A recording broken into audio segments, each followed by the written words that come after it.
And we're still in the book of John. In John 10, Jesus comes right out and he just plainly says, I and my Father are one. And if you'll go to John 20, verse 30, which is one we're not going to look at today, John actually wrote exactly why he wrote his book, so everyone would know that Jesus Christ was Lord. He tells us that. Well, when Jesus said this, I and my Father are one, those Pharisees, those Jewish religious leaders, they picked up stones and they were ready to stone him to death right then and there. But he escaped. He was in Jerusalem. He got away, I'm sure, with the help of some of the believers and some of his disciples. And he left Jerusalem, went across the Mount of Olives, went through Bethany, and went back across the River Jordan into what's called the wilderness area. And he was really in hiding because he knew it was not his time yet, but they wanted to kill him. While he was there, he did some more preaching and teaching, but not like he had been doing.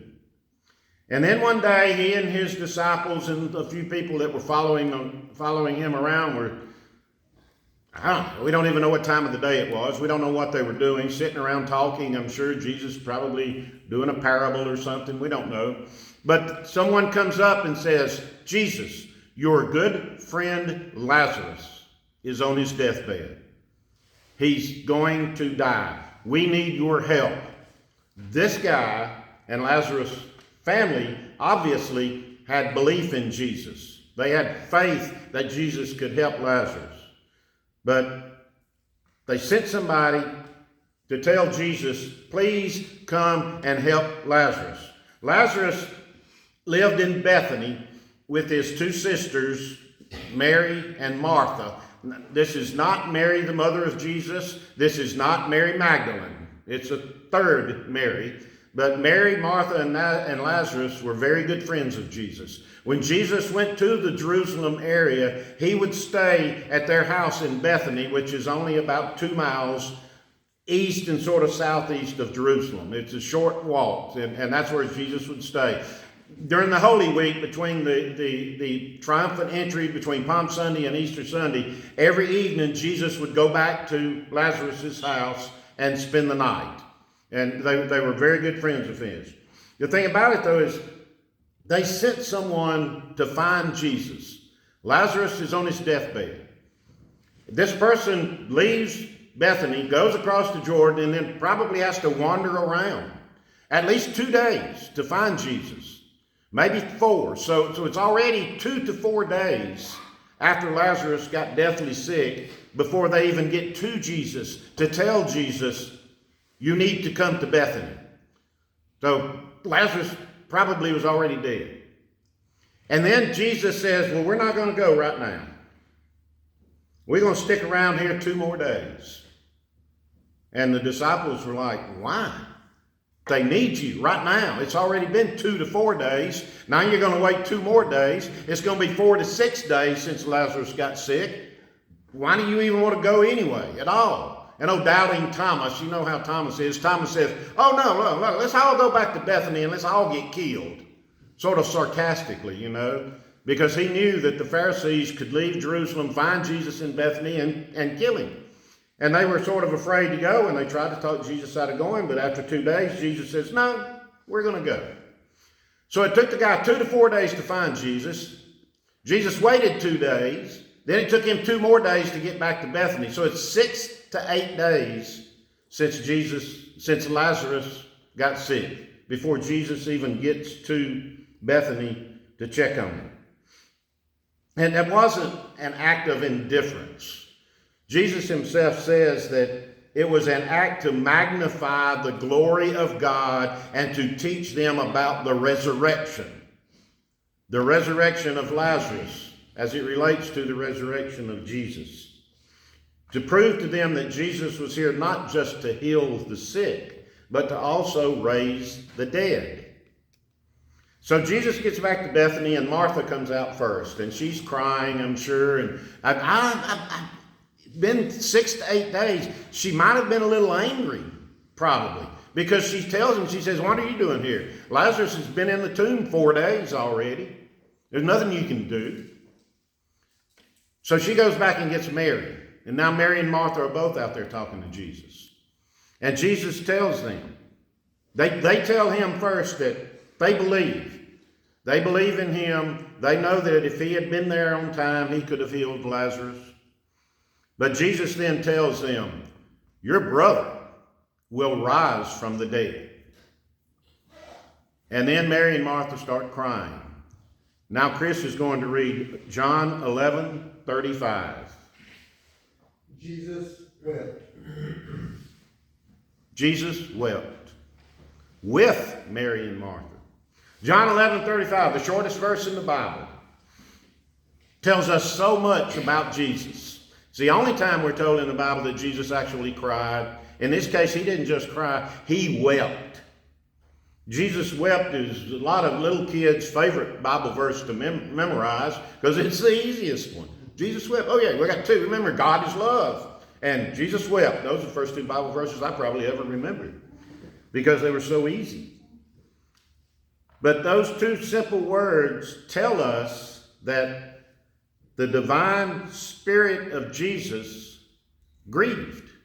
If you need a reason to grieve over the loss of a loved one, there it is.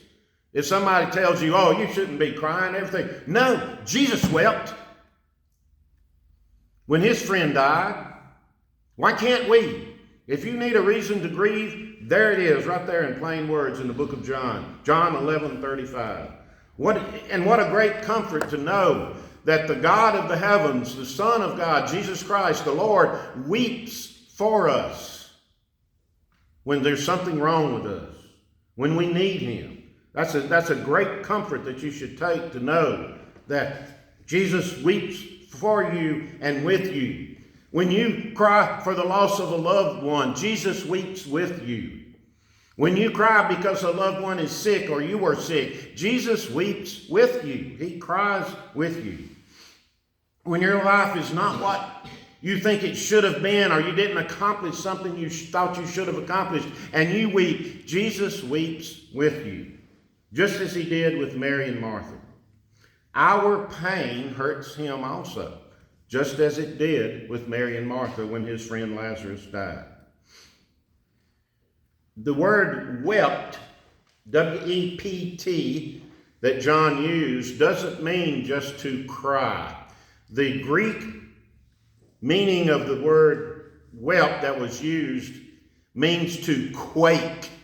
It means to cry uncontrollably and shake while you're crying. Any of y'all ever done that? I know you have. I saw my father weep in 1965 when somebody came to our house early one morning and told my daddy his mother had died. My father wept. He put his head down on his arm on the table and he wept for his mother, just like Jesus wept for his friend Lazarus. That's what it means. Jesus didn't just shed a few tears. He uncontrollably shook and cried. But was he crying for Lazarus, who was dead? I think there were several reasons that Jesus wept that day. We know that he loved Lazarus and Mary and Martha, and he was crying for them, for their loss of the loved one, for his loss of the loved one. He knew he was going to raise Lazarus from the dead, so maybe that's not why he was really crying. Maybe he was not really crying because Lazarus was dead, because he knew, I can raise this guy anytime I want to. Maybe that wasn't it. Mary and Martha had just been told by Jesus, your brother will rise from the dead. I'm going to give him life. I'm going to give him new life. Maybe Mary and Martha and Jesus were shedding tears of joy, knowing that Lazarus was going to live again. Here he'd been dead 4 days. They even said in the Bible, John, the smell was already bad. So maybe it was tears of joy, knowing that, wow, Jesus is fixing to raise Lazarus from the dead. Maybe it was because Lazarus was dead. Maybe it was tears of joy because Lazarus was going to be living again. There's a lot more to why Jesus was crying. And he pretty much tells them. He knew what was fixing to happen. And then he prayed to his God, his Father in heaven. And he said, Father, and they still don't believe. That's why Jesus was crying. I have done so much, so many times, and here I am going to have to raise the dead. And Father, they still don't believe. So many of them still don't believe. You think about what Jesus was thinking. What all have I done in the past 3 years? The things that we've talked about in the book of John, all the miracles, the healings, the people he had fed. He even walked on water and turned water into wine. And now he said, Lord, I know what I'm going to do. You know what we're going to do. But Lord, Father, they still don't believe. He's nearing the end of his ministry. He knows that. He knows it's almost over. He knows he's going to be tried and he's going to be crucified, and he himself is going to die. Maybe that's why he was crying. Maybe he realized, I'm fixing to raise Lazarus from the dead, and this is going to be my last great act. He knew that. It was his last great miracle. He may have performed the 2 or 3 weeks following that before he was crucified, but we really don't know about them. But we do know that raising Lazarus was his last great act before he was crucified. So he was nearing the end of his ministry. People still didn't believe. So many were still trying to kill him. So many didn't understand, and Jesus wept. Here he is in this world that he and his Father created. Yet so many people are filled with doubt and sin in this world, and Jesus wept. He knew his time was almost over. Just as we do when we know our time is almost over. You think about it, don't you? And you cry. Have I accomplished everything I need to do? Have I done what I should have done? Is my Father proud of me? Is my Father in heaven proud of me? I'm sure Jesus was thinking that. My Father sent me here to save these people. Have I done everything I should have done? Jesus thought that, and Jesus wept. Most of us are getting on up in age. You know, we're not young anymore. Ain't Pep's 99. You get a little sad thinking about your own death, Charles? You think about it. I mean, I do. I'm fixing to be 72 years old. I think about my own death. And I probably have shed a couple of tears thinking about it sometime. Jesus was thinking about his death, and he wept. And then Jesus said that prayer to his Father in heaven, and he said, roll the stone away. Look at that significance. Easter morning, he asked them, roll the stone away. Exactly what happened at his tomb.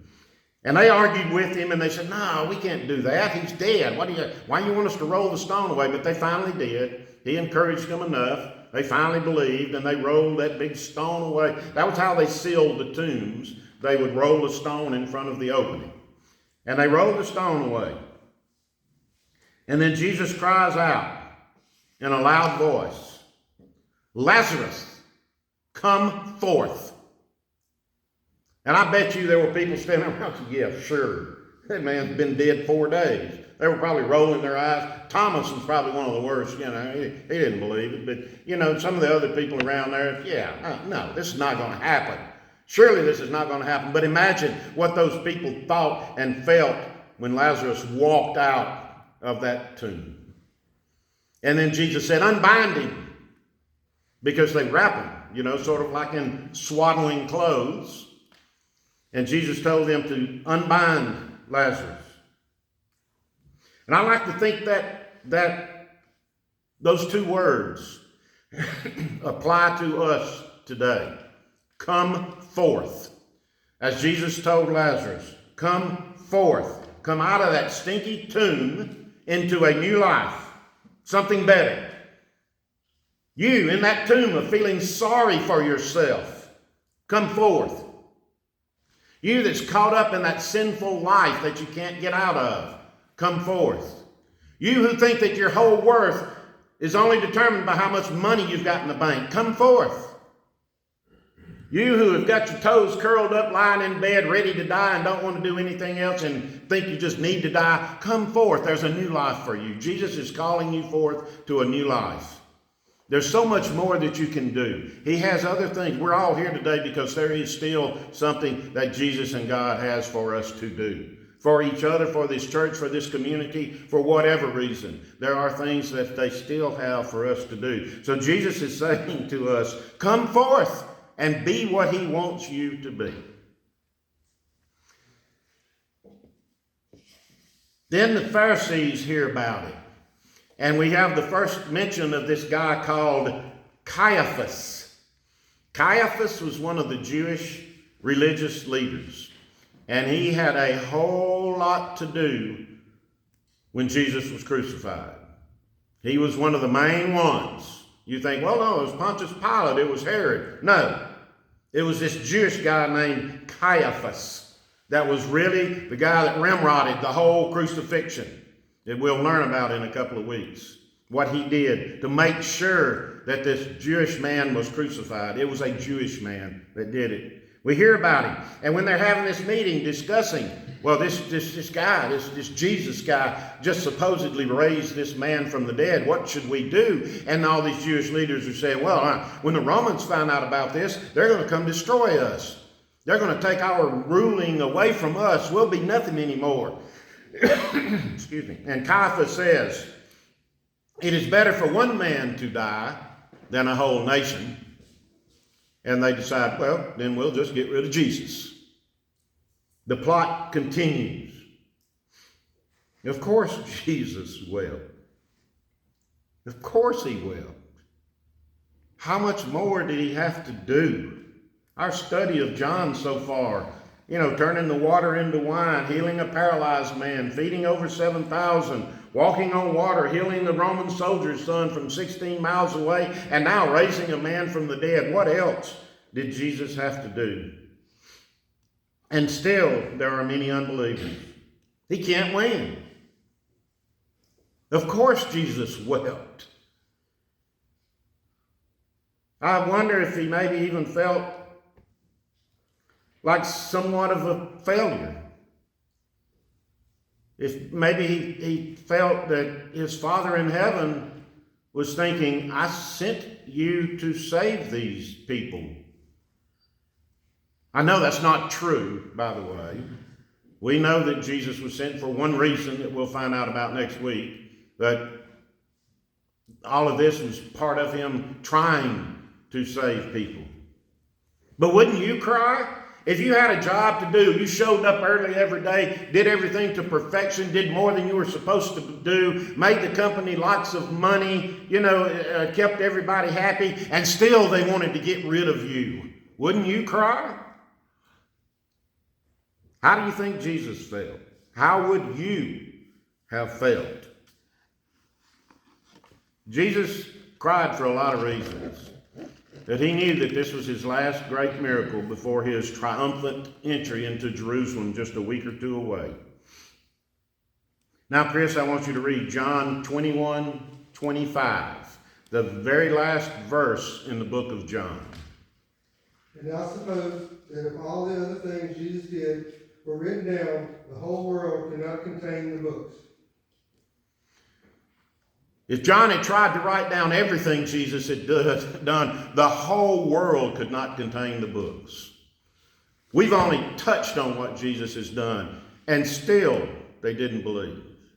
So many thousands and thousands of other things that he had done, and still they didn't believe. Yeah, Jesus wept.